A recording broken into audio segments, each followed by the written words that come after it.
नाज़रीन, अस्पतालों को जाया जाता है इसलिए कि वहाँ पर बीमार अच्छा हो, लेकिन बीमार तो एक जानिब मेडिसिन लेकर अच्छा हो जाता है, लेकिन उसके साथ रहने वाला उल्टा बीमार हो जाता है। चलिए क्यों होता है मैं आपको बता दूं कि जैसे ही मौसम गर्मा का अख्तिताम हुआ, मौसम बारिश का आगाज़ हुआ, तो नित नई बीमारियां आवाम को घेर ली और बड़ी ही तेज़ी के साथ कई घरों के अंदर बीमारियां बढ़ती चली जा रही हैं। और बीमार आवाम अस्पतालों से जब रुजू हो रहे हैं तो वहाँ पहले से प्लानिंग किए हुए डॉक्टर्स, इंतज़ामिया उनके खून चूसने के लिए तैयार है। एक जानिब एक पेशेंट को जब एडमिट किया जा रहा है तो अस्पतालों के अंदर एक रूल्स अजीब तरीके का बन गया कि जिस अस्पताल में आप पेशेंट को एडमिट करवा रहे हैं वही अस्पताल के अंदर एक फार्मेसी खोला जा रहा है, वही अस्पताल के अंदर एक शीट बनाई जा रही है, उसमें लिखा जा रहा है कि आपके पेशेंट को एडमिट कराने से लेकर डिस्चार्ज कराने तक यहाँ पर जो भी काम किए जाएंगे अस्पताल के अंदर ही किए जाएंगे। यानी आपको ब्लड टेस्ट भी अंदर होगा, तमाम आपकी स्कैनिंग अंदर होगी, फिर इसके बाद फार्मेसी भी जो होगी वो भी अस्पताल के अंदर से नहीं होगा। बाहर से मिलने वाले जो आपको फायदे हैं, जो आपके अपने पहचान के अगर मेडिकल होते हैं वहाँ पर डिस्काउंट होता है,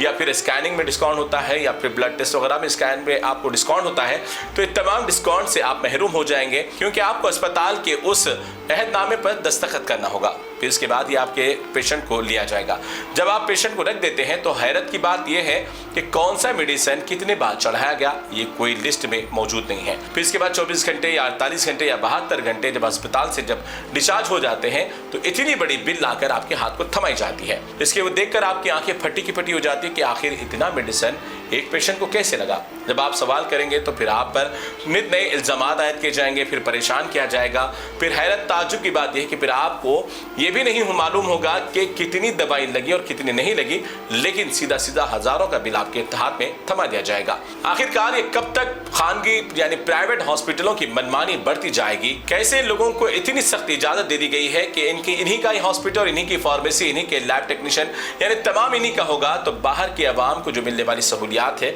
उससे वो कब फायदा उठाएंगे? तो बहरकैफ तेलंगाना हुकूमत से मेरी गुजारिश है और हेल्थ डायरेक्टर से मेरी गुजारिश है कि जहां भी अगर ऐसे कोई मामलात पेश आते हैं, सिर्फ उन्हीं का हॉस्पिटल और उन्हीं के मेडिसिन, उन्हीं के फार्मेसी, उन्हीं के लैब, ऐसे मामलात के दरपेश आते हैं तो पहले इस मामले पर कार्रवाई करें, ताकि गरीब आवाम को जो मिलने वाली हॉस्पिटल की सहूलियात है या बाहर फार्मेसीज की सहूलियात है इससे इस्तिफादा कर सकें। और मेरी ख़ास गुजारिश है कि ऐसे अवाम ऐसे अस्पतालों के खिलाफ आवाज़ ज़रूर उठाएं, उनकी वीडियोज़ बनाएं, सोशल मीडिया पर वायरल करें, ताकि दूसरे लोग उन ऐसे अस्पतालों से एहतियात बरत सकें।